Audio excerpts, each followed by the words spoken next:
So today I'm hanging out with a really good friend of mine, Jeremiah. He's going to introduce himself, and I'm just going to ask him a lot of questions. We're outside chilling in his backyard. Thank you for opening up your home. Thank you. It's my pleasure. And so if you hear the dogs and the kids, you know, we're just chilling. We're having a good time, and we're having just some good conversations. So Absolutely. So my name is Jeremiah. I'm the co-founder and CMO of So Organic, So Suave. We go by the acronym SAUCE. And here's my story. I love it. So can you tell me a little bit about this brand SAUCE? Absolutely. Well, SAUCE is a good friend of mine's brainchild that became my child, my now child. SAUCE is a lifestyle. SAUCE is a brand that empowers, encourages the black man with a beard to embrace their best and be the best version of themselves every single day by as we produce these natural products for the melanin-rich skin. Gives them that extra boost of courage to go out in the world and do what needs to be done and take over. Yeah, I love it. So SAUCE has a great line of products. Unfortunately, I can't take advantage of most of them because I don't have that much facial hair like yours. But my favorite lately, honestly, has been the soap. Yeah. Man, the soap has literally just been amazing. I love using kind of like artisan soaps and things like that. So SAUCE soap has been great, man. So I've really been enjoying it. Yes. So if you guys are in the market for some beard product or supporting an amazing business, make sure you check them out and then use the promo code Fabian. It won't get you a discount, but it'll give me 95% commission. So let's do that. But no, man. So I kind of just wanted to chop it up with you, man, because we got a chance to do a project together. Yeah. And man, literally, I think we hit it off. I don't know. You might think. I think the chemistry was there. We definitely worked very well together. It was pretty seamless, and just the flexibility around getting the work done was definitely something I enjoyed for sure. Yeah, Thank cool, you, man. Well, no, but I really enjoyed hanging out with you, and I got to hear a little bit about your story, man. And I think number one, there's nothing more powerful than a story. For sure. And so I just wanted to take this chance and this opportunity to be able to hear a little bit about your story. If you could do me a favor, and when I ask you a question, if you could repeat the question and the answer, that would help me out a lot in editing. That'd be perfect.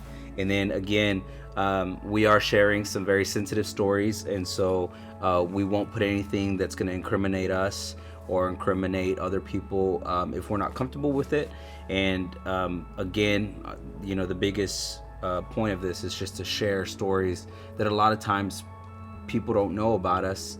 And I believe that we can overcome a lot of differences if we just hear people's stories. And so that's kind of the goal. So I'm going to start off with asking you, where did your story begin? Wow, that's a loaded question. Before I answer that, as far as where did my story begin, I actually want to also state that I've never actually told my story. And I think for me, it's always been a challenge because I always want to control my narrative. And the way society puts it is, if once somebody knows something about you, it becomes a stigma, and that people then see you as your past. So I've always held on to my story for so long, and I think I'm finally open to speaking on that. So to answer your question, where my story begins, it starts in Queens, New York, 1991. Born and raised Queens, New York. Lived there majority of my life.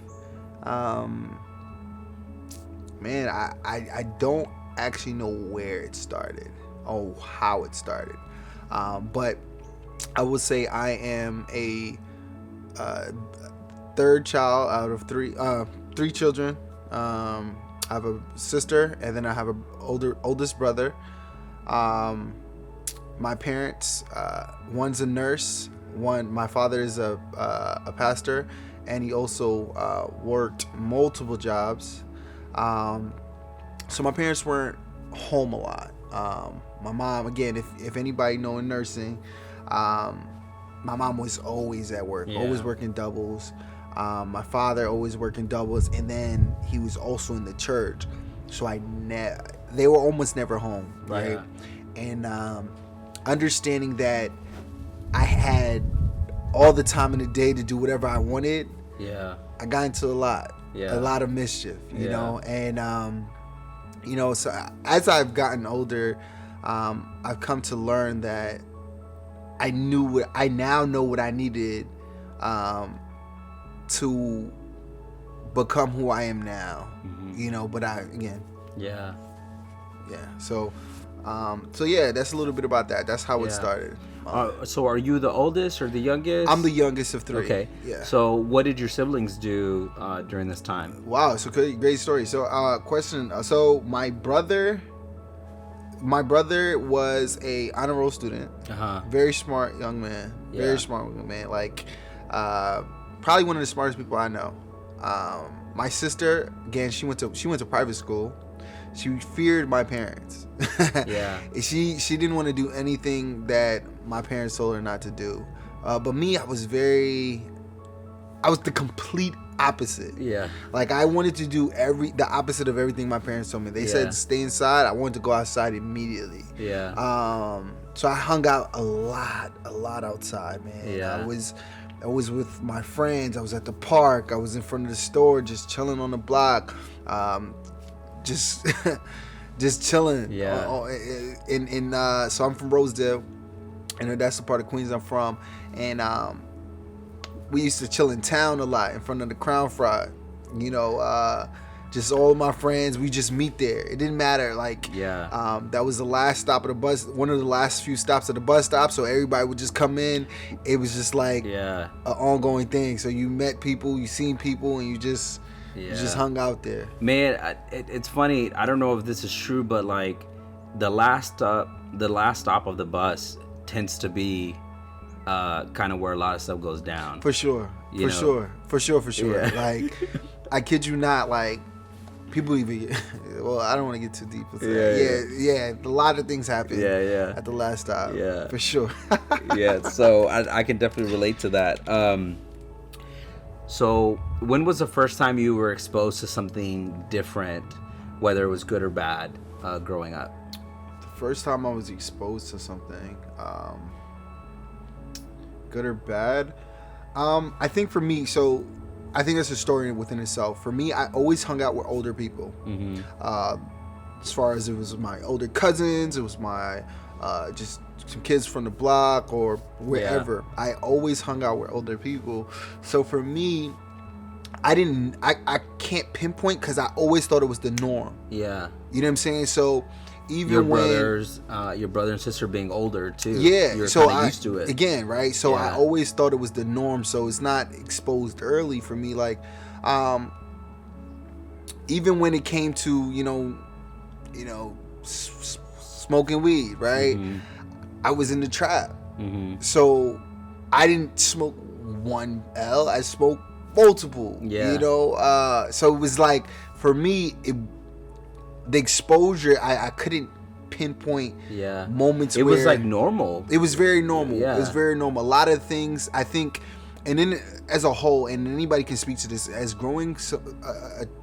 adolescents growing in New York, you are accelerated to be an adult very quickly. You have to. So a lot of the times that just things in life happen, you think it's supposed to happen that way. You know, you think like, even when it comes to exposure to sex, you like, I was in junior high, you know, when I was first exposed to sex. You know what I'm saying? I was in 7th grade when I was exposed to weed. You know what I'm saying? I was young. You know, I'm lying. I was probably 5th grade. I haven't done it myself, but just being around it. You know, I've never heard of a 5th grader that sold drugs. You know, I until I realized it happened in my life, right? And to that point, like, so my sister eventually, I mentioned that my sister was in private school. Eventually, she transferred to my school, which was public school. And she was scared shitless. Going to my school, she would cry every day because she was scared that something would happen to her. Because of the different types of gang members and things, the activities that were going on right outside of the school. You know, so it would be. Did your brother go to that school too? Yes, he actually did. He actually did, but he was about 4 years ahead of me in school. So we didn't really cross paths as much. You were going in when he was going out. Yeah. So for me, actually, when I was in school, I was the coolest kid out because I knew all of his friends. So when we would walk in the hallways, I was always shake hands with them. But to that point, there was always things happening. Yeah. And as a child in this environment, you thought it was the norm. Yeah. You had to learn how to navigate that stuff. Oh man, did I? Yeah. I think for me, more than navigate it, I adapted. Yeah. I adapted. What kind of stuff helped you navigate those situations and adapt to those situations? Man. Like, what went through your mind? Listen, either get down or you lay down. Yeah. I say this. That is true, though. Can you explain that? So. What does that mean? Can you say it one more time? You either get down or you lay down, right? So for me, to me, that meant that you either join them or... or it's either against you. You know what I'm saying? Yeah. So for me, it's kind of like you either you join in or you become someone's bitch. Yeah. You're affected. You're like on the other side. Exactly. Of it, right? Exactly. Yeah. You're on the other side of it, and that's not always the best side. Yeah. To be No. on. 100%. Yeah. So for me, just seeing that, I immediately started to lean towards that. Seeing it so often, I thought it was the norm, and you know, I started to join these gangs and be a part of the clique, and eventually I was part of it. Yeah. You know, and then immediately as soon as that decision happened, life just started going downhill. Yeah. Well, not to me at least. But you did it to survive, right? Yeah. No, 100%. Yeah. Because a lot of people, man, I think they hear stories like yours, stories like mine, and they think like, man, like, how could you do that, right? They think this world's black and white, when in reality, like, you're in the jungle, right? And and you either have to adapt or you die. So that's a triggering moment right there for me. So even to the point of joining, when you think about how in the beginning I talked about my parents were always working. They were really, really hardworking individuals, right? So they weren't around as much. So in a sense that you had to fend for yourself, and doing that, you needed almost like a support team, right? My brother was in school, my sister was in school, so I didn't have them to rely on as far as what am I gonna do, how am I gonna fend for myself. So I needed a support team. Right, I need a support system, and that's what I thought at the time when I was joining these gangs. What that was for me, right? A support system. You know, it helped me. At least I thought it helped me navigate the space in the best way I thought at that time. So yeah. Is there a teacher or like a positive role model 100%. That stuck out to you during this time? Yeah. I don't want to say her name, but she was my so funny enough, so during my matriculation through I want to say middle just elementary school, I was always getting into trouble. I was always getting into trouble because I noticed that I needed attention, which I wasn't getting at home. As I mentioned, 100%, right? And as I was getting in trouble, at the time, teachers would send me to my my siblings' class, which were in higher grades, right? And at the time, dang, hold on. So they would send you to your older. They would kick me out of their class. In front of your classmates, and send you to your older brother and sister's class. Yeah. Wow. And sit me in the back while they're teaching whatever lessons they're teaching. Yeah. Right. So as they're it sounds actually funny now. I've actually never said this out loud, so it's actually funny. But so as this is happening, I'm starting to build relationships with those teachers. Yeah. Like, oh, he's not like that in my class, right? But they get to know you before they get to know you. Yeah. So by then, we built a relationship, and they eventually became my 4th grade teacher. Wow. That 4th grade teacher then became my 6th grade teacher. So throughout the time of my growth, they're keeping in contact. They're checking Wow. in. They're checking in. They're checking in. They're What kind of their stuff would little they tell deposit. you that sticks out to you to this day? Because I have a few teachers, like 2 teachers in particular, that I feel like they saw me and Yeah. they knew me, and like I can still remember the things that they told me.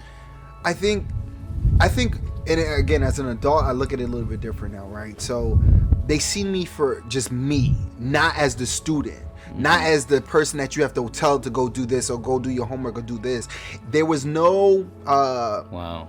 there was no like, you didn't have to expect anything else from me outside of school. Yeah. So you just wanted to see me do good. You just Yeah. wanted to see me as a person.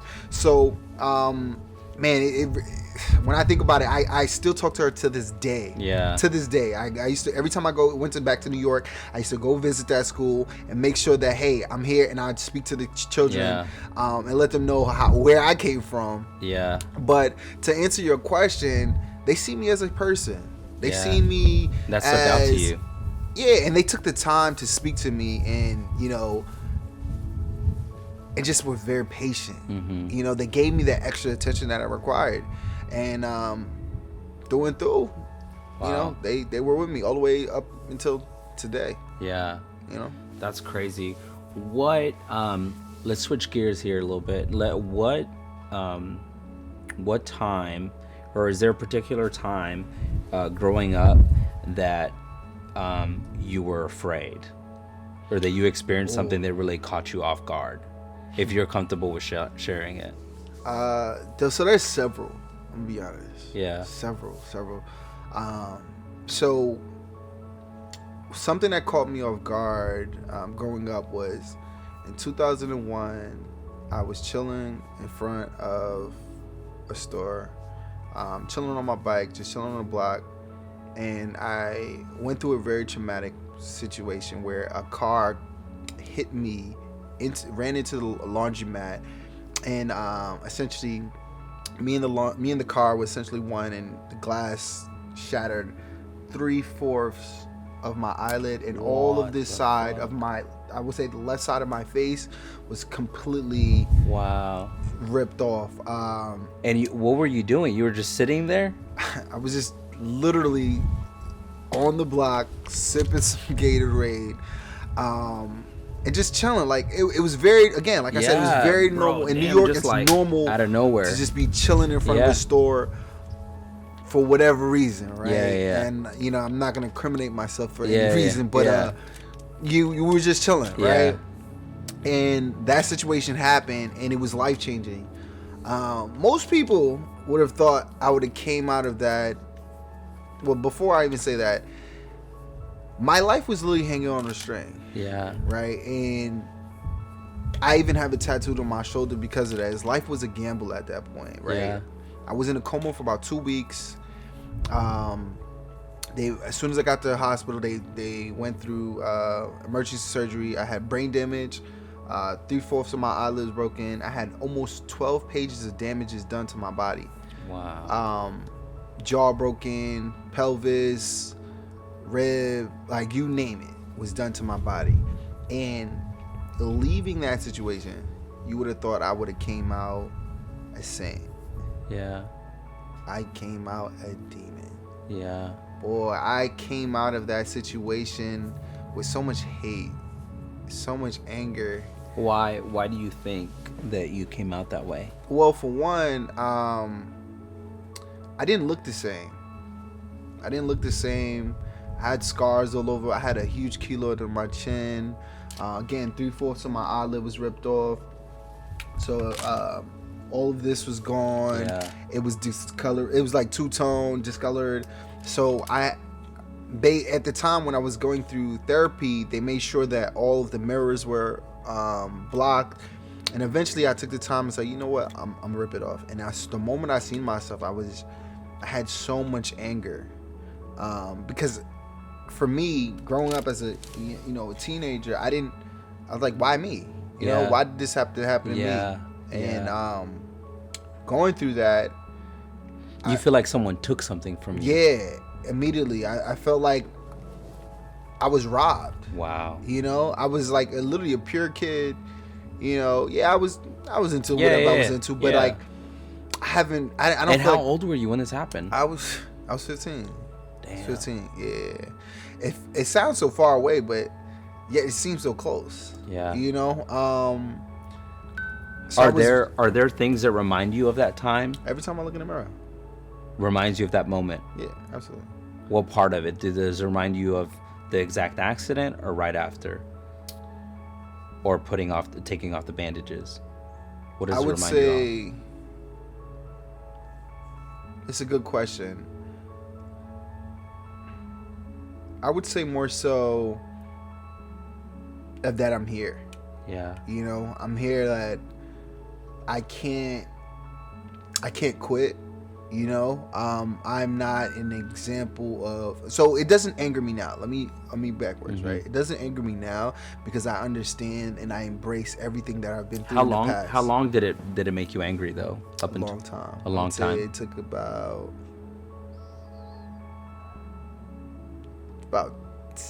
5 to 10 years. Yeah. No, yeah. I mean, that makes sense. And so what about it made you angry?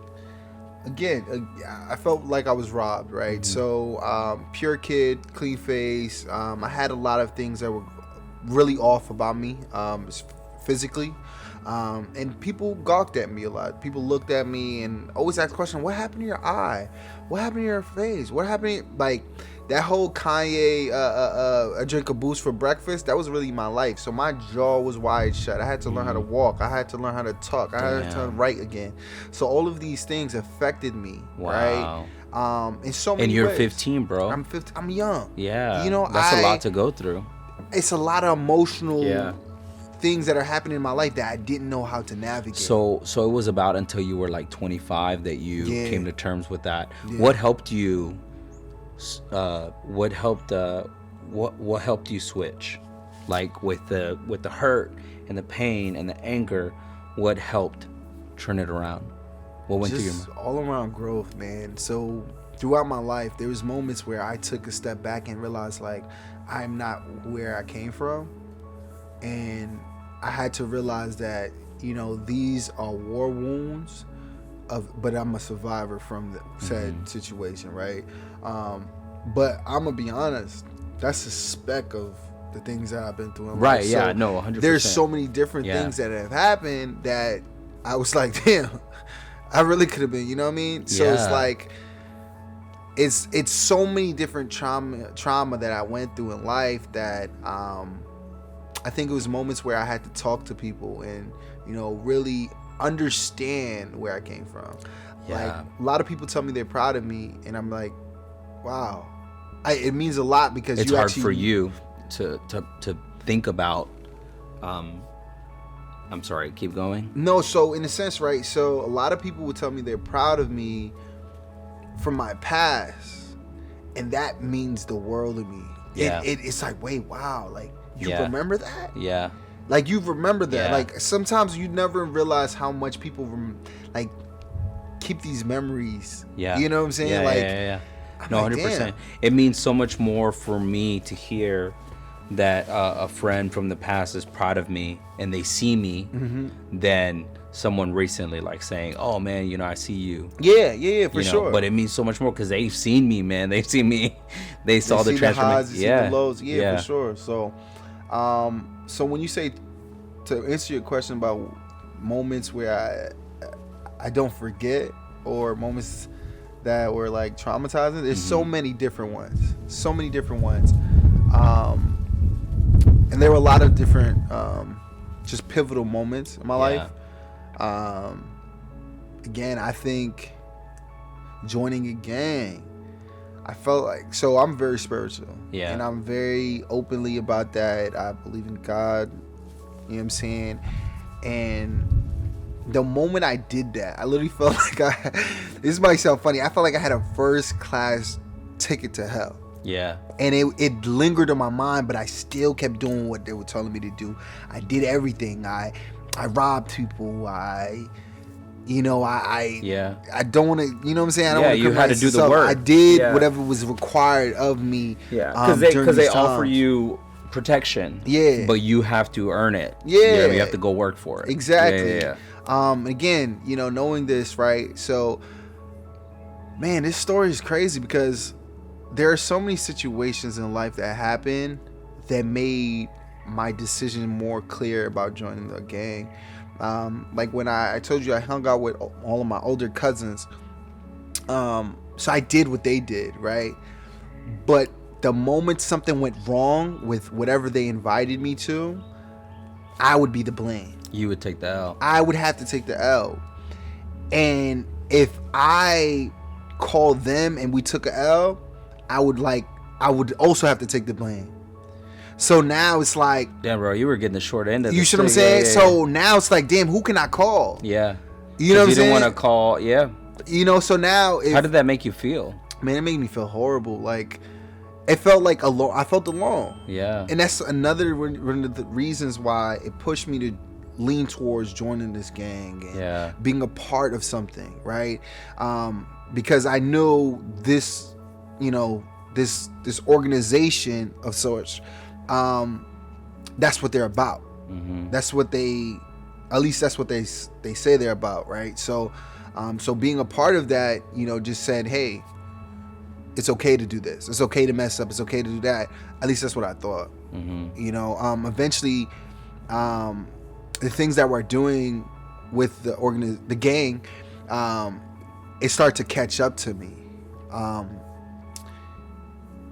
then my parents got a little scared, mm-hmm. you know, and they sent me away. So, man, like, how old were you when they sent you away? Man, I don't even remember. It's like Fresh Prince, bro.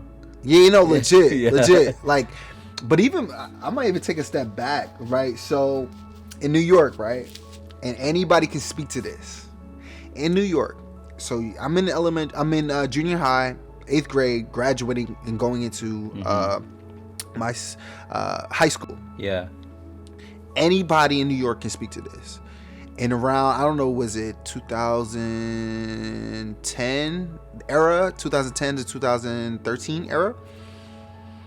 There was something called Freshman Fridays. Mm-hmm. I don't know what it's like wherever y'all from,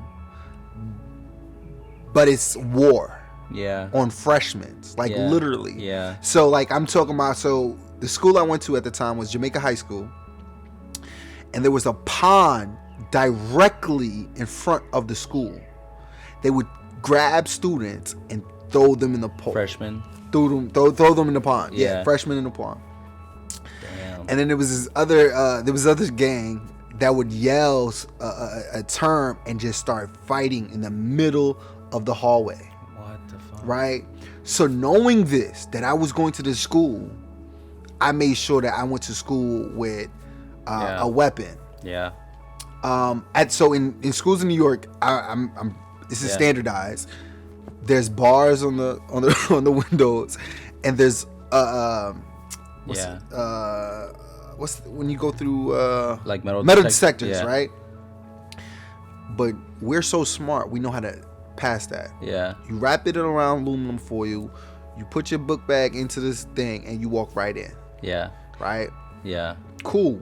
They didn't see it. I put that thing I put that on a Sunday in my bag. Yeah. I didn't get caught till next week Tuesday. Yeah. But nonetheless, I was prepared to protect myself for whatever threat came by me, mm-hmm. right? But eventually I did get caught with said weapon. Mm-hmm. And so in New York, I don't know if this is again standard, right? So let's say, right, if you have a weapon, let's just say it's a knife, mm-hmm. and it passes 4 fingers. Yeah, same thing. I think same thing here. You go to jail. Yeah. Mm-hmm. So let's just say it was whatever. It was passed. It was the past 4 fingers. Yeah. But here's where somebody stepped in. My dad, again, was a pastor. Yeah. So the person asked my last name. So the police officer, there was police officers in my high school. The police officer came in and said, "Hey, your last name is Regis. Who's your dad?" It's like, I told him who my dad was. It's like, that's your dad? Yeah. What are you doing? Yeah. You shouldn't be doing this. Yeah. They immediately switched their knife up. Wow. But they expelled me. Yeah. But I didn't go to jail for that Yeah. reason. Wow. Right? So that moment. And there, did you feel guilt also? Not at all. Cause not even a little bit. Not even. I just felt like, damn. Thanks, God. Like, you held it down. Right, I'll be back later. Yo, I'll be back. I'll be back for more. Yeah. You know what I mean? Because there's, like, honestly, like, there's a stigma with PKs, right? You know, pastors' kids, that they tend to be really crazy. Yeah, but man, you know, I think it is like, I don't know. There's a whole thing to explore over there, but I'm glad you didn't feel guilt about. Not at all. Not even one bit. Yeah. I think when we talk about PKs, I've learned over time it's the intention that most PKs lack attention. Yeah. Lack support. Yeah. And not every child needs the same amount of attention. Yeah, no, 100%. Like my youngest son needs more attention than my older son. You know, like it's just the way it is. And then my daughter needs a different amount of attention, you know, so it's like perfect example. See, my brother and sister, they were great kids. Yeah. Me, not so much. Yeah. Okay, so let's circle back to school. I wanted to ask you a question actually about Queens. What makes that place special to you? Oh man, it makes me smile when you think about it. Like, I have to put my hat. So this is where I'm from, Rosedale, right? Yeah. Queens is special, man. Queens taught me grind. Queens taught me hustle. Queens made me who I am. I can become whoever I become in the next 10 years. I'll never forget where I came from. I love that. You know, one of my favorite rappers is from Queens. His name is Nas. He always said this one line. Like he said, always stay fly, keep your pajamas Armani, right? So such a little line, right? But to me, in New York, it means every day you step out, you better pop out and be fresh to death. Oh wow. You know what I mean? Yeah. So like, when you see me, I hold that is me. That is part of my aura. You know what I'm saying? I make sure that, you know, I put my best foot forward every time I step out the house, right? Yeah. And even to the fact, one of my cousin, I looked at him like my older brother. He always used to tell me, every day's a fashion show. Yeah. The world is your runway. Yeah. You know, and just putting my best foot forward in everything I did, even if it wasn't the right thing to do, is being the best at it. Yeah. You know, so that's Queens for me. Yeah, that's good, man. That's really good. So what kind of things do you think you learned, you know, from this stuff? Can you talk a little bit, like, how has the things that you learned in Queens and growing up, how has it attributed to who you are today?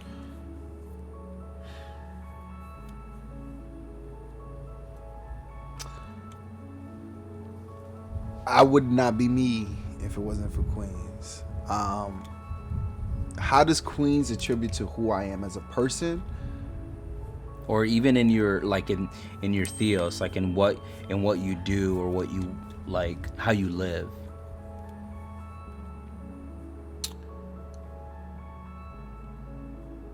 It is showing me a next level of grind, a next level of hustle.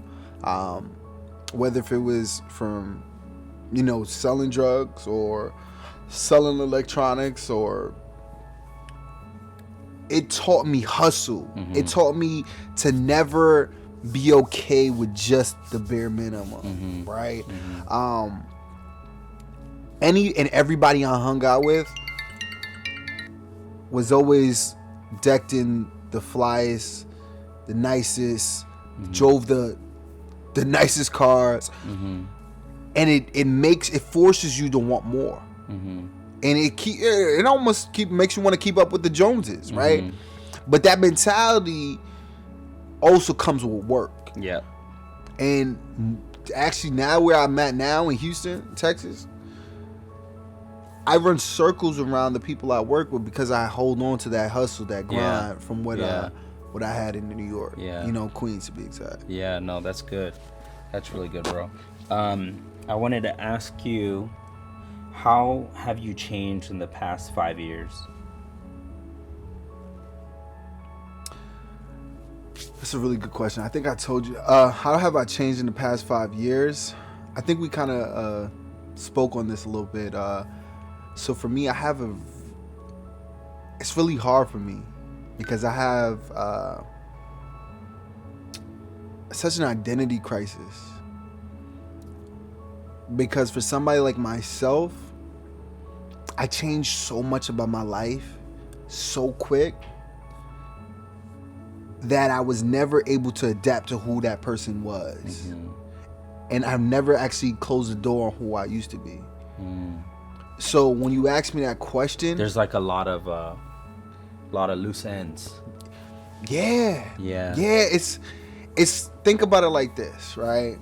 If I just give you a quick synopsis, right? I went from gang banging, selling drugs, to college student, frat, to living in a whole nother state, to a married man, to now a father. Mm-hmm. These are all different identities. Yeah. And they're happening fast. Yeah. And I'm immediately adapting to whatever that role and responsibility is. You're still Jeremiah. But am I? That's the question I'm always asking myself. Who am I? That's the question you're trying to answer. And I still challenge with that to this day, actually. Yeah. And I think for me, I have to go to therapy to kind of really understand, who am I now? Yeah. Like, who is Jeremiah Regis? Who does he identify with? Even for me, as I got into the point in my life now, I struggle with that because I don't know what version of myself I'm supposed to be. And then especially when I go back home, I then feel like I'm assimilating to what I used to be. So now it's like, who are you? Yeah. Who are you? Yeah. That's so good. I think I talked to you a little bit about the idea of liminal people, because it's a thing that I feel that I kind of deal with a lot. And liminal means, they talk about liminal spaces, liminal people, and subliminal message and liminal messaging, right? But it basically, liminal means the threshold. It's like the doorpost from one place to the next, and you feel like you're stuck in the in-between. Mm-hmm. You know what I mean? And so that's kind of like what it sounds like, is something that you're dealing with. Can you talk a little bit more about, not necessarily talk about it, but can you share maybe about therapy? What do you think, or what makes you think about that, or having to go through? Is that a positive or negative thing? No, 100%. I think as far as with therapy, so let's talk about me as a person, right? The type of person I am is I try to figure out things, right? And if I realize I can't figure something out, I might need another resource to help me figure that out, right? So I was always open to therapy, mm-hmm. right? Not at first, but I had to understand that if I want to be this, I have to understand this, right? So for me, therapy was that outlet to help me understand or identify my emotions, or identify my emotions, right? So for me, especially as a man, we're not very in touch with how we feel and for the most our part, emotions, So for me, if I was mad, I'm like, I'm mad, right? Yeah. But if I was feeling indifferent, I didn't know how to identify these emotions and feelings, and and just having silent expectations with people, just understanding what that is, right? And mm-hmm. silent expectations, so little but so simple, mm-hmm. right? I used to be mad at people for something I didn't even communicate with, mm-hmm. right? That's a silent expectation. I never had communicated these things. Mm-hmm. So for me, therapy allowed me space to learn how to communicate, my communication style, and again, identifying my emotions and being able to speak to that. How does your family feel about your role in this, and how the last couple years, how does your family feel about Truthfully, I feel like I'm the golden child. Yeah. That's my opinion. Yeah, now. From your parents. Whew. In your parents' eyes? Now. Yeah, in my parents' eyes. Before, that's different. But now, because I've completely shifted my life. Yeah. Completely, right? How does your wife feel about it? My wife feel about what? About this stage in your life and the change that has happened. I think she loves that about me. Yeah. She likes a little bad boy, but still loves God. You know what I'm saying? She likes a little. You know, my you wife's the same way, bro. You know, you get the best of both worlds. Yeah. You know, I might pray to God, but I'll still punch you out. You know what I'm saying? So it's like, what does Toby say? He says, try Jesus, not me. Try Jesus, not me. You know what I'm saying? But like, it's a happy medium. You know what I'm saying? Like, I will turn on to Blaze real quick. 100%. Yeah, you know? 100%. Yeah, I'm still in touch with that. The survival. You know what I mean? Yeah. So, turn it on real quick. What are they? Light switch. It's been popular lately. People have been saying "fuck around and find out." Yeah. But we used to hear that shit all the time. Yeah. Yeah, I know. I used to hear that all the time. But honestly, how you feel about Queens is how I feel about Spring Branch. So I love that you're sharing this part of the story, man. The next question is, how do you see yourself? Man, it's a really good question, but I think it goes back to the question you asked before. But I have an identity crisis, right? I wouldn't say crisis, but I challenge with who I identify with. So for me, something I had to do was I wrote affirmations down and said, I am, right? Who am I? Who is Jeremiah Regis? Who is Jeremiah? Jeremiah is a father. Jeremiah is a black man. Jeremiah has luxury. Jeremiah has everything he wants in his life. Jeremiah has family. Jeremiah has a loving wife. Jeremiah is a faithful husband. You know, I affirm these things to, you know, make sure that I remind myself who I am and who I'm striving to be. Yeah. So to answer your question, that I am. Yeah, that's who good. I say I am. That's good. What was a pivotal moment for you? I know you talked about high school. You talked about growing up in Queens. You talked about college. What was a pivotal moment that you think this is kind of where I changed or I switched directions? Oh, that's a really good question. So as I mentioned, when I joined the gang, it got really, really hectic. Like, I think somebody threw a brick through my dad's car before, like, and it had a note on it. Like, what kind of old school shit was that? But so again, it got really hectic, and my parents sent me off to Atlanta. And when I lived in Atlanta at the time, I was going to school, and for once in my life, I was the token black kid. I was a token black Complete kid. 180. Complete. And it wasn't cool to be bad. Yeah. It wasn't cool to be the class clown. Yeah. If you didn't know the answer, you were dumb. Yeah. And that wasn't cool to me. I was always that kid. Like, I was always the cool kid, regardless if I was getting in trouble or not.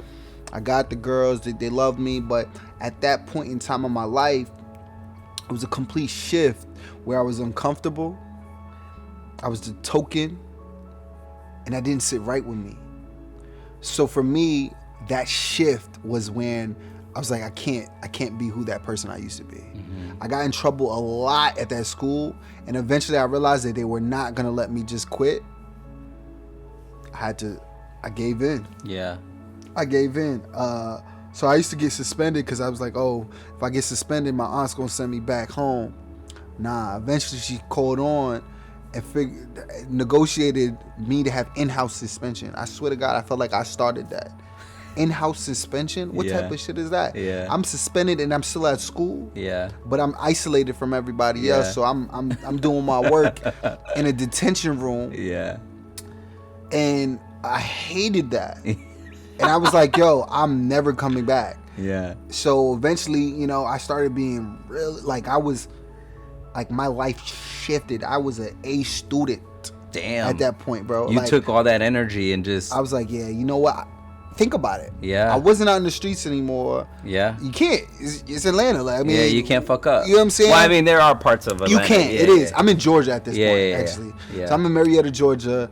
Bro, I have family in Marietta. Yeah. That's how I call it, Marietta. Yeah.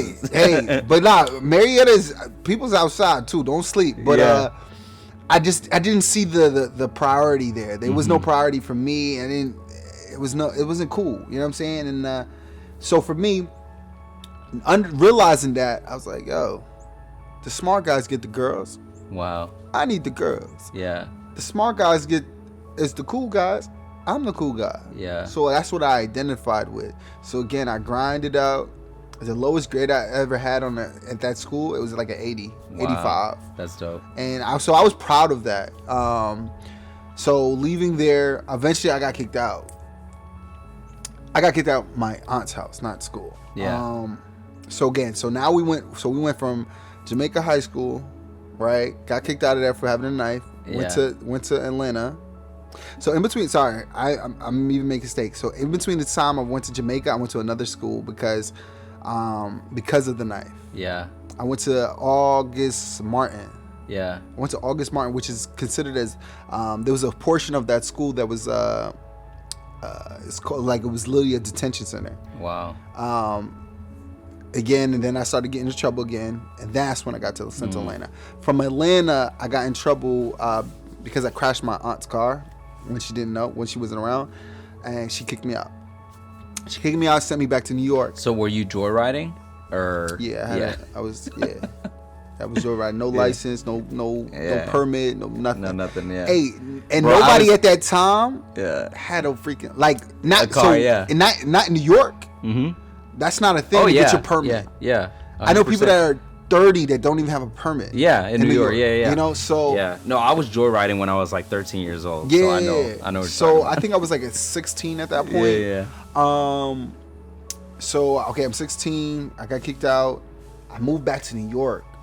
I'm going to high school, and I finally realized you'll never know how bad you're doing in life until you leave your situation.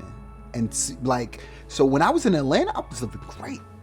I had a huge house. Yeah. Nice yard. Yeah. You know what I'm saying? Nice school. Again, I was the only white kid in my school. You feel me? White kid, black kid. I was the only black kid in my school. You feel me?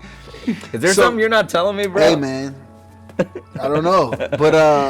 But no, like, leaving that situation and going back to New York, it finally clicked and said, yo, bro, you're not living the way you think you live. Yeah. You're not. And that was another pivotal moment for me. And when I went to school again, I'm in school, straight A student. But now I'm getting in trouble. Not because I'm doing bad in school. It's because at this point I'm messing with people's girlfriends. I'm getting into, bro, I get into so many fights because I had some type of interaction with somebody's girlfriend, like interactions. And it wasn't even like that. It was like that. Oh, it's for sure like that. Yeah. It was no. It was for sure like that. It was like I enjoyed doing that at the time. Like I enjoy. If that's his girl, I'm about to situate that. You know what I'm saying? Like, you're gonna find out how much she likes. Yeah. Let's see if that's really your girl, right? Yeah. So that was I used to get a joy right out of that. You're crazy, bro. Yeah, for sure. Like a group of them started to find out. Yeah. Like I was just mischievous. Went to class, good grades, left class, went and did my business. Yeah. And between that time, I'll catch somebody lingering and I'll catch them slipping. You know what I'm saying? And at that point, one thing led to another. But these the boyfriends eventually started to gang up together. Oh, damn. And they jumped me. Damn. And then, bro, I got into so many fights my junior year of high school. I got into more fights. This is in New York now. Yeah. This is in New York. I got into so many fights that one year I had more than some people's in their lifetime. Yeah. I kid you not. Like, so many fights. And now they weren't only just for that reason, but majority of them were. Yeah. You know what I'm saying? Then they just started hating on me, and then it was because of where I was from as well. A lot of, so in New York, in Queens, period, we beefed with a lot of different neighborhoods. Yeah, no. And where I'm from, everybody hates us. You know what I'm saying? So again, I had beef because I'm from Rosedale. I had beef because I fucked your girls. Excuse my language. I don't know about no, yeah, you can't. I had beef with you because I don't know shit. You knew I was part of that gang when I was here last time, or before I moved. It was just so many reasons. Many reasons. So I fought all the time, and eventually, I started to call my cousin again, and we started to. I don't know if I want to talk too much about this, but like, you know, weapons had to come out. Yeah. You know, weapons had to come out, and you know, we had to, do what we had to do. Yeah. You know, so eventually that it escalates. It escalated, but then I got kicked out of that school. Yeah. Because somebody tried to jump me, but I beat the bricks out that person. And so where they tried to fight me was like, so in New York, all the schools have cameras everywhere, right? Metal detectors everywhere. But these kids were so smart, they found an area where it was considered as like a kind of like a blind spot in a sense, right? Yeah. And they tried to jump me. So by the time they did whatever they did, I dropped to the floor. I grabbed the person and then brung them down on the floor with me, started beating them up. But then they started to run, and I grabbed their hoodie, and now we're no longer in the blind spot. So now I look like the aggressor. I get upset. So the security guards come, bring me to the principal's office, and they're talking. I am the victim here. I was getting jumped. Yeah. But because I looked like I was, but you were whooping up. I was, but at the end of the day, I was the victim. Yeah. Right? And they kept saying, it's your fault, it's your fault, it's your fault. So I got upset, did whatever. I flipped the principal's desk and walked out. Expelled. Went to a different high school. And at that point, I was like, I'm done with this shit. I just want to be done. I graduated early. Because again, I was ahead of I was still a straight A student. That's what people are forgetting. I was a good student, but I just got into a lot of trouble. I was smart, again, kicked out, graduated early, went, and I noticed that I did not want to continue my life in New York. So I reached out to one of my uncles that he lived in DC. So I was talking to a lot of my family members. They told me that he grew up the same exact way, got into a lot of trouble, was in a lot of mischief, and he was like, "Oh, I think he'd be the perfect person for you to talk to." So I was like, "Yo," I called him up. He said, "Yo, what's good? Yo, come see me." So I went to go visit him for a week, and I never returned. Where was this at? DC. Oh, okay. So I went to go visit him in DC. He showed me the life. So he was way older than me. He was maybe like 20 years older than me, right? But he was established. Yeah.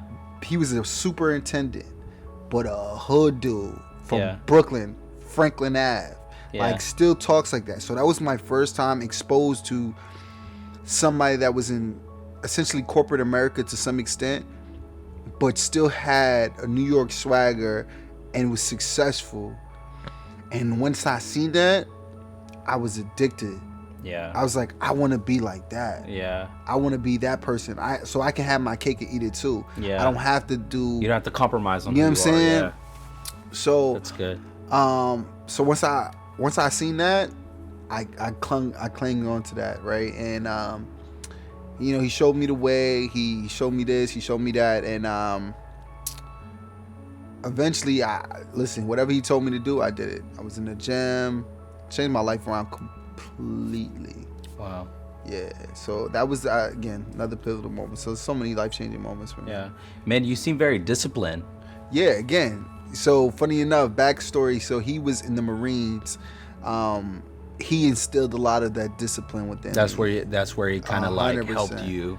Yeah. Because it seems like you had a lot of energy. Yeah. But having like discipline, man, it just went everywhere else. Makes you like a superhero. It's like you're bottling all your energy and focusing on one thing that needs to be situated. My energy was going everywhere, right? Yeah. I was so busy. My hands was in everything. Yeah. My hands was in everything. Yeah. I'm giving spark notes of my life, bro. Like, you know, I told you, like, I wasn't trying to mention a certain portion, but yeah. What are you doing now? Like, tell me about Jeremiah now. What kind of things have you accomplished? What things that you're the most proud of? Man, I ain't gonna lie. I wish I prepared for this because I'm doing a lot of things right now, right? So, what am I doing right now? I am part of an organization, Greek organization. I'm a new Kappa Alpha Psi Fraternity Incorporated. Can you tell me about that? Did you just speak English or some other language? Kappa Alpha Psi Fraternity Incorporated. I mean, everybody knows what that is. Yeah, I guess I'm nobody then. It's a college fraternity for black men. Okay, cool. Okay, all right. Okay, so it's a college fraternity for black men. Yeah. And what role do you play? That's a portion of it. That was me in undergrad, right? So that's like a portion of what I'm a part of, right? Yeah. So, again, I started up my own company, Sauce, right? I'm the co-founder of that, which is a startup, which we're going to be a global company very, very soon. We've been able to garner some interest from some of the top business shows. We've been featured in some of your favorite magazines, which is Forbes, Essence, Ask Men's Health, Women's Health, The Cut, you name it. We've been part of that Vogue. We most recently finished a Black Men's Retreat, which was very, very impactful. We had the mayor of Houston there, which was very successful. That's awesome. What I do from my 9 to 5, I'm a senior technical sourcing consultant. So I assist in different government agencies to help them employ their just find people for their whatever they need. Man, so I'm a father, right? From a beautiful baby girl named Gigi Genesis Nicole Regis. I'm a husband to my beautiful wife Shay Nicole Regis. I'm a brother. You know, I'm a lot of things. Yeah, that's crazy. Yeah, I love it, man. So what runs through your mind when you think about your life and then where you are now? Oh, that's a loaded question. I would say one thing is that where you are doesn't always have to be where you're going, right? It doesn't have to be your end, right? Like, so where I started, you would have never thought where I'd be right here. Yeah. We're at my beautiful backyard, you know, with a family. If you set out a goal, go out for it. Yeah. Put all your energy towards it. And I wrote it down that I wanted to be married by a certain age. I got that. And I'm not just got it, but I married the woman of my dreams. Yeah. I wrote it down. Habakkuk 2:3 says, you write it down and God will put the will and make it done. So that's my paraphrasing. Yeah. But so to your question, I believe that your past doesn't have to dictate who you are as a person. We didn't get into this too much, but I've been to jail before, but that doesn't define who I am today. You know, and I just want people to know that. Because I didn't have, yes, my parents were, you know, very spiritual, but I didn't have the best upbringing. But I had love, and that catapulted me to everything that I've ever wanted in life. That's so good. Is there anything that you'd like to share that maybe we haven't talked about? Baby step. Yeah. I still no, can't. like anything that comes into your mind that you'd like to share with someone that might be seeing this, or I still challenge with telling my story, and I think we'll do this again, where I think I'll be more comfortable with disclosing my true past and just in detail, in greater lengths, and just more of in chronological order of all the things that made me to who I am today. But I think that's still something I fight with, and just defining what that is, and figuring out, navigating that space as best as I can. So what are you reading anything right now or watching anything right now that is kind of like inspired you? Yeah, actually, so I mean, I read a lot. So I'm reading the 5 a.m. Club, right? It talks about, waking up early. I suck at that. So if I know I'm bad at something, I always try to find a way to get out of that. I'm also reading Rich Dad Poor Dad. I know that's the standard. I just finished The Way of the Superior Man. Great read for somebody that is single, that is looking to control their masculinity and just as a man. I think it's a really, really good read for someone like that. What else am I reading? Let me see. I have a list of books, if you don't mind. I'll also look on my Audible. Let's see, what am I listening to?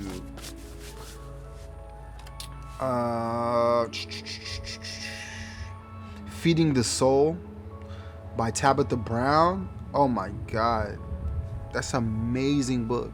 That sounds really good. Oh my God, it's a great. What's it about? It's about, so it talks about Tabitha Brown's story and how she got to who she was. But I think for me, what I took from it was she kept God first in everything that she did, and she stayed faithful. And that's how she got to where she was. Not necessarily the story, but the theme within that story was like, I stayed faithful, and I made sure that I put my head down and I grind, and I believed that I was going to get there. That's good. So and then I'll give one more. I think one of the books that I can honestly say that changed my life would be the 4 Agreements and the Atomic Habits. Nice. Yeah, those are 2 things. I don't think I've read the 4 Agreements. And I think that's one of the reasons why I try not to talk about my past, because one of the agreements on there is talk about being impeccable with your words, right? It talks about your wordplay. It talks about the choices of the words that you use when speaking about yourself. And sometimes I may have a dark idea about where I came from. And I have to change my perspective on that and be able to articulate in a word that's way that's impeccable. That makes sense. Those are reasons why. I love that. So that's kind of what you're trying to. I strive to get there. So I'm still challenging with that. No, I love it, man. Well, bro, I really appreciate you sharing your story, bro. And man, I see so many similarities in some of the things that we've experienced in life. And meeting you, man, was really great. And honestly, I'm so excited for you and your family. I think you guys have a lot of good in store, and I am super grateful that that I met you and our paths have crossed, and I'm excited for what's in store for our futures. Absolutely. So I wanted to say I appreciate you, man. I got love for you and your family, and I hope that you call Houston home. For a long time. No, Houston is home, and I don't think I'm leaving. They couldn't pay me to leave. This place is. Where's that? This place is the best. Anybody that comes to Houston loves it. I got my brother to move here. I got my wife's best friends to move here. My child's godmother's here. So once you come here, it's hard to leave. So. Well, I mean, hopefully more people see that, and hopefully Tyler Perry sees that. I know 50 Cent's already. He's already settled in here. But yeah, man, we need to tell stories here. I think we do. I think we need to tell stories by us and for us. For sure. So. And I'm work on telling my story and being better, so we can do this over again. For sure. If someone wants to talk to you or has a question, are you open to that? Yeah, absolutely. Okay, how can people keep up with you? They can follow me at Mr. MRJREGIS on all social media platforms. TikTok, Instagram, Twitter, Facebook, Jeremiah Regis. I don't go on Facebook. Same as Twitter. So yeah, yeah, I'm there. Just reach out to me. Cool. Yeah, sure. Man. I appreciate it, bro. Absolutely, man. It was a pleasure. Yes. Sincerely. All right. That's it. That's a cut. All right.